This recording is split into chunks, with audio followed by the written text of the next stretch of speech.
Bicara soal Hari Malaysia, saya percaya perkara pertama pastinya tentang Perjanjian Malaysia 1963 atau MA63 singkatannya. Hari ini, di saat kita meraihkan Hari Malaysia dengan penuh rasa bangga dan menghibah, tiba-tiba perdebatan MA63 muncul semula. Hadirnya pakai duri dalam daging merentap rasa membunuh selera. Anda percayalah, selagi perjanjian ini tidak dituntaskan, selagi itulah ia akan terus menjadi tembok penghalang untuk kita lahirkan kesetiaan cinta dan kasih buat bumi merdeka bernama Malaysia. Assalamualaikum warahmatullahi wabarakatuh. Salam perpaduan buat anda dengan mauduk pidato MA63 antara realiti dan cabaran janji. Ayuh bersama kita rungkaikan bicara ini. Mudah-mudahan sempadan dan tauladan dapat diamati bersama. Saudara dan saudari, mungkin anda tertanya-tanya mengapa isu MA63 perlu dibicarakan. Walhal sambutannya telah pun ada. Bahkan sehingga kini belum ada riak perpecahan yang pernah berlaku antara negeri yang terlibat. Namun tidak mengapa, izinkan saya leraikan persoalan anda dengan 3 teras utama. Pertama, sejarah perjanjiannya. Kedua, realiti isi kandungannya. Ketiga, cabaran menunaikan janjinya. Hadirin sekalian, teras pertama, fahamkah kita sejarahnya? Tatkala gembiranya kita melaungkan kalimah keramat merdeka pada 31 Ogos 1957, penjajah Inggeris lain ceritanya, terpaksa memikirkan cara bagaimana untuk keluar daripada tanah jajahan dengan maruah yang tidak tercalar. Kerana tamatnya Perang Dunia Kedua, menyaksikan kredibiliti mereka, ego mereka, maruah mereka tersungkur menyembah bumi. Lantas tercetuslah idea menggabungkan jajahannya Singapura, Sabah, Sarawak, Brunei ke dalam Persekutuan Tanah Melayu. Kaedahnya, Januari 1960 Suruhanjaya Kubur dibentuk. Katanya untuk mencari keabsahan referendum istilahnya, sebagai bukti bahawa rakyat Sabah dan Sarawak bersetuju dengan pembentukan Malaysia. Tahukah anda, pelbagai rundingan dan pertemuan cadangan demi cadangan dan akhirnya disingkat cerita, pembentukan Malaysia menjadi kenyataan pada 16 September 1963 meskipun tanpa penyertaan Brunei dan keluar di Singapura pada Ogos 1965. Pun begitu, penyatuan 3 wilayah ini tidak semudah yang disangka. Bahkan sehingga kini, kritikan dan prasangka masih lagi terus berlega. Persoalan dasar belum dihadam sepenuhnya, baik pemimpin maupun rakyat, khususnya pribumi di Kepulauan Borneo.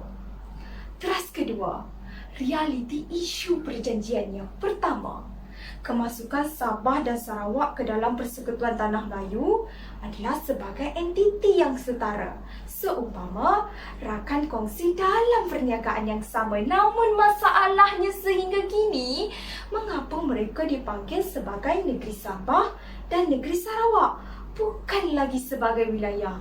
Pengubahan status daripada wilayah kepada negeri ini memberikan impak perundangannya sangat ketara kepada Perjanjian Malaysia 63.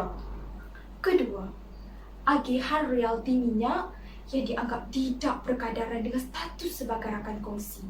Mana tidaknya 5% untuk mereka, 95% untuk kerajaan pusat melalui Petronas. Kesannya wujud rasa tidak puas hati, marah, kecewa, apatah lagi apabila pola pembangunan dan agihan ekonomi tidak sama seperti di Persekutuan Tanah Melayu. Hadirin, ini umpama api dalam sekam, menunggu masa untuk meledak dan menjulang. Ketiga, isi kandungan perjanjian yang sering dijadikan modal adu domba. Antaranya, 4,000 bancian dibuat oleh Suruhanjaya Kobok berbanding 700,000 rakyat marahan Sarawak. Juga, adakah pihak yang mewakili Sabah dan Sarawak benar-benar dipilih oleh mereka.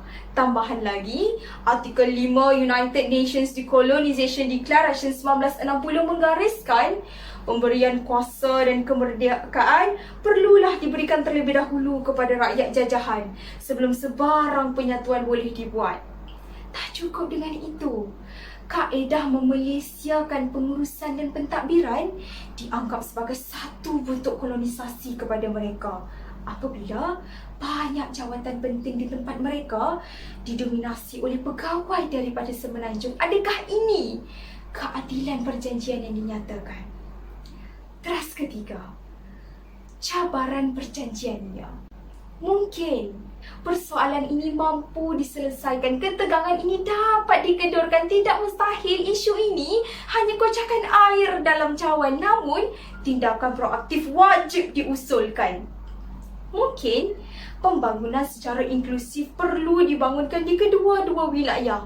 Biarkan mereka berdiri sama tinggi, duduk sama rendah dengan Persekutuan Tanah Melayu. Mungkin juga kawalan federalisme boleh dikurangkan. Biarkan mereka rasa mereka juga sebahagian daripada kita. Biarkan mereka bangunkan wilayah mereka sendiri dengan jati diri mereka yang penuh dengan kepelbagaian etnik dan budaya.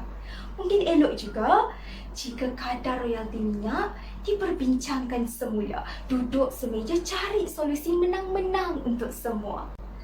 Saudara dan saudari, kita sayangkan Persekutuan Malaysia. Negara seunik Malaysia mungkin ada satu sahaja di dunia yang kaya dengan pelbagai etnik dan budayanya.